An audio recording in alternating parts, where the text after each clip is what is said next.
Hey there, my name is Alex, and this is my review of Game of Thrones Season 4, Episode 5, First of His Name. As always, this will have spoilers for the episode and the corresponding book chapters, so if you've not watched the episode, then run away. Much like Episode 4, First of His Name had a lot of original show content, and you might argue, a lot of filler. That is to say, if you take it as a book adaptation, not too many events from the books took place this episode, the only major ones being Sansa's arrival at the Eyrie and encounter with her aunt, and of course, Tommen's coronation. Besides those two scenes, the majority of the episode was original to the show. Title is rather disappointing in my opinion. Besides Tommen's coronation, it has no real bearing on the episode, does it? I expected to see some Stannis and Balon, the only two survivors from the original War of Five Kings. Now, as for whether or not the majority of this episode was filler, it largely depends on what your personal take on what filler is. Many people operate under the assumption that filler is something that has no overall bearing on the story. For example, the entire ending sequence. Nothing important actually happened despite all the action, if you really think about it. The whole segment was just a side quest for Jon and a distracting impediment for Bran's quest. Now that it's dealt with, they'll continue along their way. That's not to say filler's always a bad thing though. I mean, there is good filler and there's bad filler. I said last episode that I actually kind of enjoyed the Beyond the Wall filler, even if it does render obsolete a very tough decision that Jon Snow has to make in the future. As usual, I'll start with what I disliked and then cover what I did like. First up, I disliked Cersei's first scene with Marjorie. She's an altogether more human character in the show, if that's the right way to describe it. She didn't order Robert's children killed, but was instead shocked when she found out that Joffrey had done. Moreover, she remarks to Marjorie, of all people, that Joffrey was horrible and so forth, and the real kicker for me is that she seemed to want Tommen married to Marjorie. That is a pretty huge change and one I'm not fond of. If you were a mother who loved your children and one of them died in a wedding, would you really want your other son to marry that same woman a few weeks later? No, I'm certain that would not be the case. I suppose I prefer book Cersei because she's crazy and entertaining, whereas show Cersei is an entirely different beast. But hey, that's just my opinion. The first scene between Sandor and Arya struck me as pure filler, and I don't even really remember it, so that's bad. Likewise, the first scene between Podrick Payne and Brienne, their first scene in the episode sort of passed in a haze of no interesting dialogue and nothing happening. There were actually a few scenes I'm not sure about though, maybe I need to watch them again at some point. But the scene between Cersei and Oberyn was a little strange to me, as I couldn't really understand the point of it. I think it was purely for exposition on Dawn. We learn about the Sand Snakes, those are Oberyn's bastard daughters of course, and we learned about the Water Garden. Other than that, nothing. So I'm assuming it was just a chance for them to reinforce Cersei's concern for her children, whilst letting us know more about this mysterious land we've yet to see. But maybe next season we will. The other scene I wasn't really sure about, by the way, was Locke's death. It just seemed kinda anticlimactic to me. But that said, let's move on to stuff that I did like. Strangely enough, it was the Littlefinger and Sansa scenes. I say strangely, because I haven't really enjoyed either of those characters with the exception of Peter Baelish's little encounters with Varys in Season 1. But those turned rather comedic in Season 3 with the infamous Chaos ladder. But no, I thought all of those scenes were pretty good at the Eyrie in this episode. The Bloody Gate was a little underwhelming compared to how I envisioned it, but I liked that they included that detail. Lysa, or Lisa as apparently the author had pronounced it, is just as manic as she should be, and I liked that she was essentially shit-talking her a dead sister. My only complaint would be in Sweet Robin's acting, which I thought was kind of bad. I know that it's hard to find good young actors, and I can appreciate that Sweet Robin is perhaps not the easiest character in the world, but that performance just struck me as unnatural.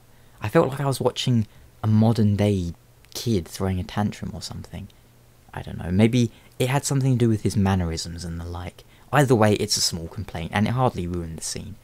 I enjoyed pretty much all of the Irie scenes, and I kinda laughed at the way Lysa seemed intent on fattening an oblivious Sansa up. With lemon cakes, of course. Anything to get rid of the competition. The second scene with the Hound amused me, as it reminded me of those sorts of teenagers who will insist that a katana can cut through the universe or something. Arya is miffed at the Hound's dismissal of Syrio Forel, her teacher from Season 1, and Sandor explains to her a few hard truths. And for some reason, Arya's water dancing has changed drastically since we last saw it back in Season 1. Did she use it in Season 2 or 3? I forget, but maybe this is just a new take on it. It was actually kind of reminiscent of the Chinese Jun, excuse my pronunciation, and how she wielded it. And that's basically a Chinese sword, by the way. It was kind of bizarre. I can only assume this was to exaggerate and highlight the difference between water dancing and the Westerosi knights' method of fighting, I suppose. Personally, I never thought of water dancing as something like that. To me, it was the difference between clubbing someone with a long sword or a broadsword and fencing. I always thought water dancing was meant to be, you know, quite like fencing, but I don't know. Either way, it got the point of the scene across. The main question I had after that scene: did Maisie do that cartwheel herself, or was it a stunt double? She seems to have taken well to the swordplay, which is always nice to see in an actor. Speaking of swordplay, how about that finale, eh? The Battle of Craster's Keep, I suppose we should call it.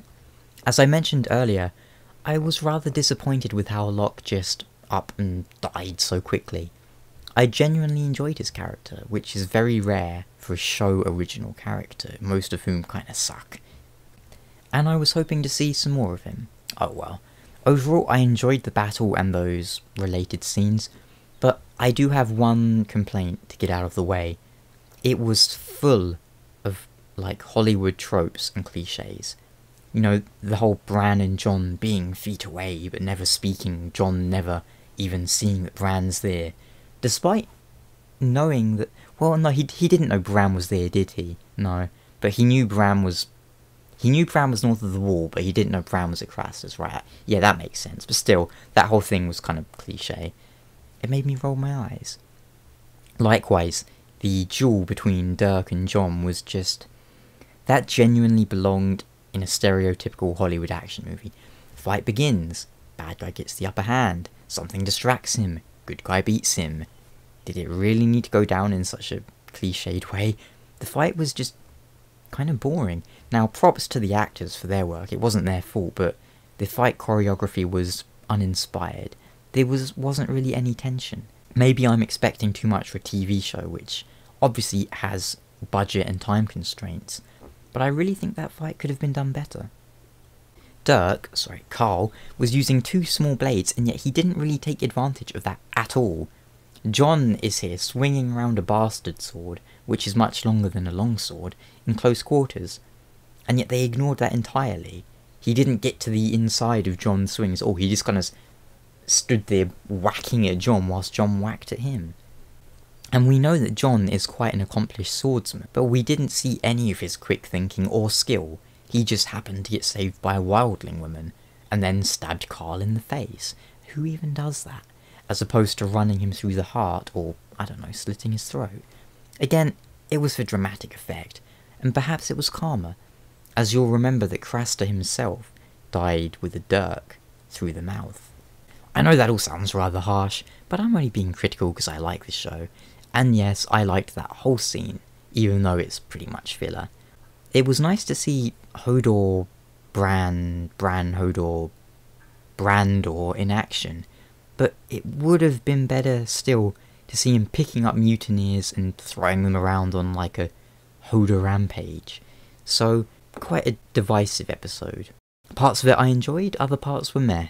Why, you might almost say it was half and half, fitting as we're halfway through the season, and hopefully stuff can start to ramp up now with less filler. Oh yeah, and Jorah's eyebrows seem to have vanished.